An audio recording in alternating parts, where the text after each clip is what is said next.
Welcome to the deep dive. Okay, think about the air in your home. Invisible, right? But absolutely vital. Mhm. Today, we're diving into something similar. Another invisible but just as crucial part of modern life. Wi-Fi. Yeah, that invisible web. Exactly. We're Mhm. using episode 12, Wi-Fi communications.pdf, to sort of guide us through this tech we all take for granted and how it really affects us, inside our own And our homes. goal today really is to uh, cut through the jargon, get to the core stuff. Right. We want to pull out the really interesting bits about Wi-Fi, about home internet, give you a deeper understanding, but without, drowning you in technical speak. Couldn't have said it better. We're moving beyond just, yeah, I have Wi-Fi. We want to look at the history, Mm. how it actually works, demystify it a bit, and really get how it shapes, well, everything we do at home. Okay. So let's start there. It feels like the internet isn't just a luxury anymore. It's like basic infrastructure, isn't it? Like water or electricity. It absolutely is. Mm. The document points out that in 2024, something like 91% of U.S. households had internet. That's huge. Wow, 91%. Yeah, so it's not just nice to have, it's really a core utility now, right up there with heating, air conditioning, plumbing. And a key idea here is how those old boundaries are just dissolving. What do you mean? Well, think about it. Work bleeds into home life, private stuff gets shared publicly, and trying to focus. Forget it with all the pings and notifications. Ah, right. It's more than convenience. It's changing how we live, day to day, even who we are. And the pandemic really highlighted that, didn't it? The document mentions how essential it became for, well, everything. Work, school, healthcare, Telemedicine, yeah. social connection, even like civic stuff. Totally. And it brings up this interesting point. Mm. A home without Wi-Fi, it feels incomplete now, almost like something's fundamentally missing. Yeah, unthinkable for many. It just shows how deeply embedded it is in our, domestic reality. So this thing we all depend on, it didn't just pop into existence. What's the origin story? How did we get here? No, definitely not an overnight thing. The document stresses it wasn't one person, one eureka moment. It was an evolution. Years and years of work. Like growing something organically. Kind of, yeah. A digital ecosystem that grew over time. It goes way back, actually. Back to the Cold War. That seems unlikely. It does, but yeah, the 60s. The U.S. Department of Defense started ARPANET, Advanced Research Projects Agency Network. ARPANET, right. And the whole idea, the driving force, was resilience. They needed a communication system that could survive a major attack, something decentralized, Right. robust. And wasn't there a funny story about the very first message? It didn't quite work. Oh yeah, that's a great little anecdote. 1969, UCLA sending to Stanford, they tried to attack login, and the system crashed after just LO. No way, just low. Yeah, low. That was the first message. It's kind of brilliant, actually. It shows you even monumental things can have slightly awkward beginnings. Humanizes it. Definitely. So from Lynn crashing the system, how did we get to, streaming movies and endless scrolling? Well, a huge step came in the 70s. Packet switching. Packet switching, okay. It's a really clever way to break down information into little chunks, packets. These packets can travel different routes over the network and then get put back together at the other end. So it's not one fragile stream of data. It's like sending a letter, torn into pieces, mailed separately, and reassembled. That's a really good way to put it, actually. Digital postcards finding their own way. Yeah. Then another massive piece was in 1983, TCP/IP. Ah, TCP/IP. Heard of that. That became the standard language, the sort of universal grammar for the internet. It allowed all these different networks to actually talk to each other. That was the bedrock, really, for the internet we use now. And then Tim Berners-Lee, 1990, the World Wide Web. That feels like the moment it really broke out into the mainstream. Absolutely. The web with, clickable links and browsers made it intuitive, accessible. Before that, it was much more specialized. And then mid-90s, you start seeing commercial ISPs, internet service providers. That's when it really started coming into people's homes. And boom, the digital revolution kicks off. Okay, origins covered. Let's get into the mechanics. How does it actually work? This packet idea seems crucial. It's fundamental. Everything you do online, email, streaming, social media, whatever, gets chopped up into these tiny data packets. So what's in a packet? How does it know where it's going? Okay, so each packet has a digital address label, sender's address, receiver's address. I got to know where it came from and where it's headed. Makes sense. Then there's the actual data itself, the payload, Mm-hmm. a bit of the web page, a chunk of the video file. A piece of the puzzle. Exactly. And really importantly, it also has information about the order, like this is packet 3 of 10 and error checking codes to make sure nothing got corrupted on the way and it all gets reassembled correctly. And these packets, they don't travel in formation. They can take different paths. Precisely. They can get routed all over the place, independently. Think back to your postcard analogy. Some might go express, some standard mail. They might arrive slightly out of order. Okay, walk me through it. I click a link on my laptop. What's the journey? Right. So your click sends a request. First stop, your router. Okay. The router passes it to your modem. The modem is the translator. It converts the digital signal from your house into something that can travel over your ISP's network, whether that's cable, fiber, whatever. Got it. Modem translates. Then your ISP shoots that request out across the internet, finds the server hosting the website you want. The server, yeah. Big computer somewhere. That server grabs the data, breaks it into packets, and sends them back. They travel back through the internet, through your ISP, to your modem. Which translates it back. Exactly. Back into digital for your router, which then sends it probably wirelessly via Wi-Fi to your laptop. Your laptop then takes all those packets, uses the order info and error checks, and boom, puts the web page back together on your screen. Wow. All that in, like, a split second. The Postal Service on fast-forward analogy from the document really works. It's not magic. It's the super complex delivery system. Happening constantly, invisibly. Now, the document also mentions how this built on older tech, like our phone lines. How did they become internet highways? It's a fascinating layering of technology. Yeah. The internet's physical structure has roots way back. Telegraph, 1830s, copper wires. Morse code. Right. Then the telephone, 1876. By the mid-20th century, you had this huge global network of copper phone lines, the PSTN, Public Switch Telephone Network. And that's what we used for dial-up in the 90s, that horrible screeching sound. That's the one. Dial-up cleverly used those existing phone lines. Yeah. But the big drawback, as everyone remembers, was you couldn't use the phone and the internet at the same time. Oh, yeah. The arguments over the phone line. Exactly. Yeah. Then the 2000s brought DSL, digital subscriber line. Faster, right. Much faster, still over copper lines. But critically, it didn't tie up the phone line. You could talk and surf simultaneously. That was a game changer for convenience. And now, fiber optics. That feels totally different. It really is. Fiber optics, becoming widespread from the 2010s onwards, uses light pulses through tiny glass strands. The amount of data, the speed, Yeah. it's just orders of magnitude greater than copper. It's wild to think my Zoom call might be traveling over infrastructure that started with telegraph poles. It is. The document has this neat timeline showing the cultural shifts, too. Lay it on me. Okay, 90s, dial-up, screeching modems, fighting for the phone, waiting ages for a picture to load. Remember that? Vividly. 2000, DSL and cable. Suddenly, it's always on. Faster speeds, early YouTube, basic social media starts taking off. The beginning of the rabbit hole. Pretty much. 2010s, fiber rolls out, 4G LTE for mobile. This enables mass streaming, cloud storage becomes normal. Smartphones are basically remote controls for our lives. And now, the 2020s. Now we've got 5G expanding, satellite options like Starlink reaching remote areas, mesh Wi-Fi systems blanketing our homes. It's about ubiquitous access, powering smart homes, making work from home feasible on a huge scale. So, practically speaking today, how does that Netflix show get from, I don't know, California to my TV? Okay, so that show lives on servers somewhere, the cloud, basically. Right. It travels across the globe, maybe undersea cables, maybe satellites, through data centers, eventually reaching your local ISP. My provider, yeah. They send the signal that last stretch to your house, hitting your modem. That connection could be fiber, DSL over phone lines, coaxial cable like your TV uses, or even wireless in some places. And the modem does its translation job again. Exactly. Turns the ISP's signal into digital data your home network understands. Then the router steps in. Right. The router is the traffic cop for your house.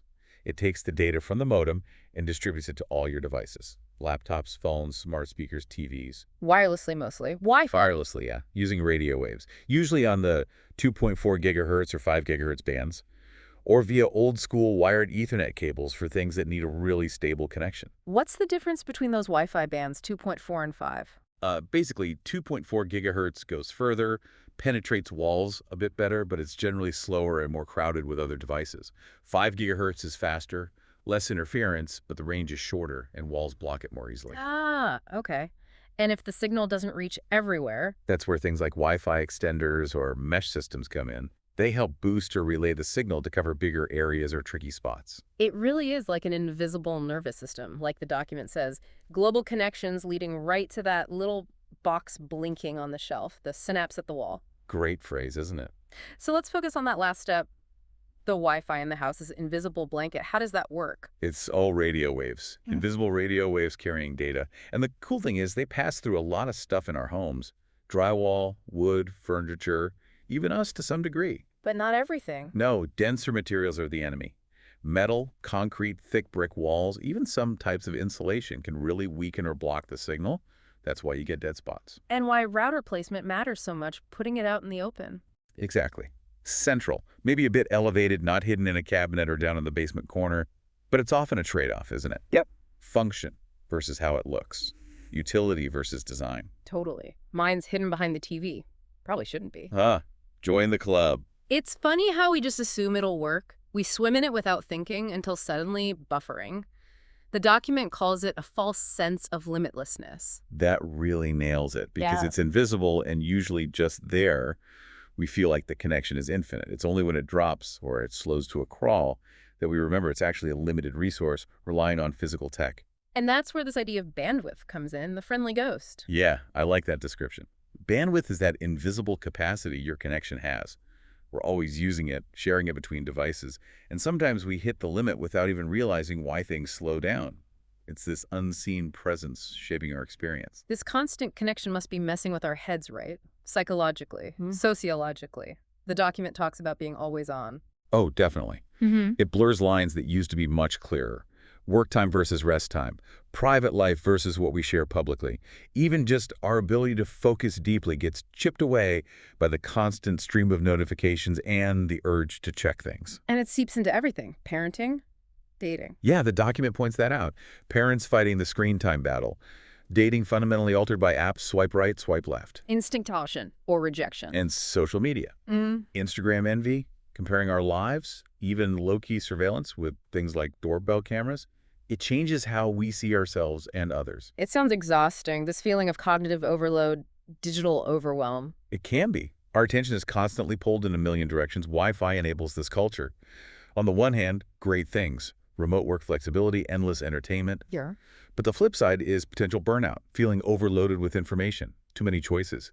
Even smart home gadgets, meant to simplify, can just add more digital noise, more dependency. So the home becomes Right. an extension of the internet. In a way, yeah, an extension of the cloud. But the document also suggests it could be a place to push back, to disconnect, to find refuge, a potential space of resistance. That leads to this idea of the internet as a space itself, with its own weird tensions, like the illusion of limitlessness you mentioned. Right. We think it's boundless, but it's not. Governments, block sites, platforms, censor content, algorithms feed us specific things. Even our own speeds get throttled based on what we pay for, or just network congestion. It has invisible walls. And our homes themselves are changing. It's not just about the furniture anymore. That's a really sharp observation from the document.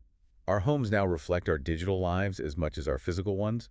What we stream, post, download, that's part of the home's identity now. And that digital footprint, it doesn't just vanish. Nope, it sticks around, out there in the cloud, long after we've tidied the living room. The walls of our home are kind of porous now, extending digitally outwards. The document lists these cultural contradictions that feel very real, like being hyperconnected but also isolated. It's a huge paradox. You could be texting 50 people, but feel completely disconnected from the person sitting right next to you on the sofa because you're both staring at screens, or the private space becoming public. Your bedroom suddenly a backdrop for a Zoom meeting or a TikTok video. Bedroom as broadcast booth, yeah. And the whole smart home promise of efficiency sometimes just creates more digital chatter, more things demanding attention. The document suggests Wi-Fi turns homes into these portals. We perform our lives digitally outwards, but we also passively consume inwards. It kind of mirrors our own busy minds. With all this data flying around inside our homes, Yeah. what about privacy and power? Huge questions. The document makes it clear.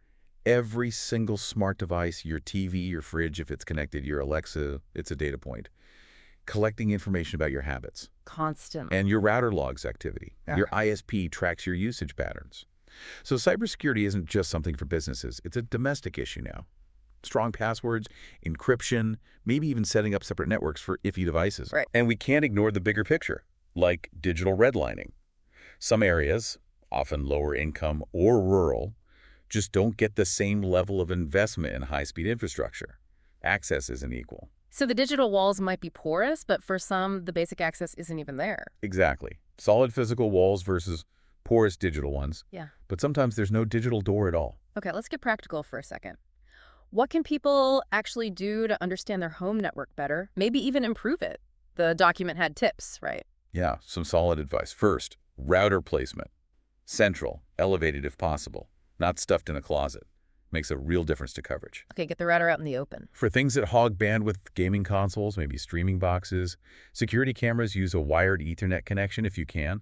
It's just faster and more stable than Wi-Fi. Good tip. Less competition for the Wi-Fi signal. Definitely. And security. Make sure you've got strong encryption turned on. WPA3 is the latest standard, but WPA2 at a minimum. Absolutely essential. Don't just use the default password. Please don't. Change the admin password for the router itself, too. And keep the router's software, its firmware, updated. Those updates often patch security holes. And if the house is big or has dead spots, Then look into a mesh Wi-Fi system. They use multiple units placed around the house to create a wider, more seamless network. Much better than those old single-point extenders usually. great mesh systems. Okay, Good practical stuff. Now, the document gets a bit philosophical again towards the end. The home as a node, our bodies as signals. Yeah, it's pushing us to think bigger. Our homes aren't just shelters anymore. They're nodes on this global network. They connect us, dissolve distance, but also create these new dependencies, this need to be connected. Connection is comfort, but also compulsion. Exactly. And it asks, are we really at home or just online inside a house? Are we spending more energy optimizing our Wi-Fi signal than tuning into our own thoughts and feelings? Wow. Heavy. And then the killer question, Yeah. what if the most important signal isn't the Wi-Fi strength, but our own inner silence? Okay. It also reminds us the internet isn't just magic ether, it's physical, really physical. So important to remember. Yeah. It's not just the cloud. It's actual undersea cables stretching thousands of miles. Yeah. Cables that can be cut by ship anchors. Seriously. Oh, yeah. It's massive data centers run by Google, Amazon, Microsoft, using incredible amounts of electricity and water for cooling. Water for servers. To stop them overheating. Yeah. It's cell towers dotting the landscape, satellites orbiting overhead. It all has a physical footprint, a material cost. Even just scrolling Instagram involves data flowing through potentially vulnerable cables under the sea, cooled by river water. Puts a different perspective on mindlessly scrolling. It really should. So the document wraps up with these reflective questions for us, the listeners. Not technical, but personal. Yeah, they're designed to make you stop and think about your own relationship with all this. Like, do you even know where your internet signal comes from? Or where your data actually goes? Good question. Probably not. Is your Wi-Fi setup intentional or just? Hmm. Wherever the cable guy put it. Guilty. How does being connected make you feel? Energized? Drained? Both. Both. Definitely both. Have you ever tried deliberately disconnecting at home? What happened? What would you do if the internet went out for a week? What would fill that time, that space? Board games? Panic. Maybe both. When did you first get internet at home? How did it change things? Where in your house do you feel most digitally plugged in? And where do you feel most free from it? That's interesting. The geography of connection in the home. What kind of connection do you crave most? Digital, emotional, physical? If you had to disconnect for a month, what digital stuff would you fight to keep, and what might you rediscover without it? A forced digital detox. And finally, what does your home feel like, sound like when the Wi-Fi is humming along? And what does it sound like when the router's off? That's silence again. Wow. Those are really something to chew on. And there was that bonus bit, too. The router is the new fireplace. Yeah, isn't that a powerful image? Instead of gathering around the hearth for warmth and stories, we cluster around Wi-Fi signals and charging outlets. The blinking lights on the router. The new domestic heartbeat. And it asks, what happens when those lights blink red? That little panic we feel. Oh, yeah. Instant anxiety. But maybe more importantly, what happens when we just look up from the screen? What do we see then? A really important question. The document's final thought is pretty stark. Wi-Fi may be invisible, but it's not neutral. It shapes how we work, love, rest, speak, hide, share, and exist. That's powerful. Which leads right into that final question for everyone listening, the real takeaway. The question isn't just how strong is your signal, it's who are you becoming in a home where you're always connected, yet rarely truly alone. A lot to think about there. Definitely encourage everyone to mull over those questions. Consider your own relationship with this always-on home Wi-Fi as created. Thanks for taking this deep dive with us.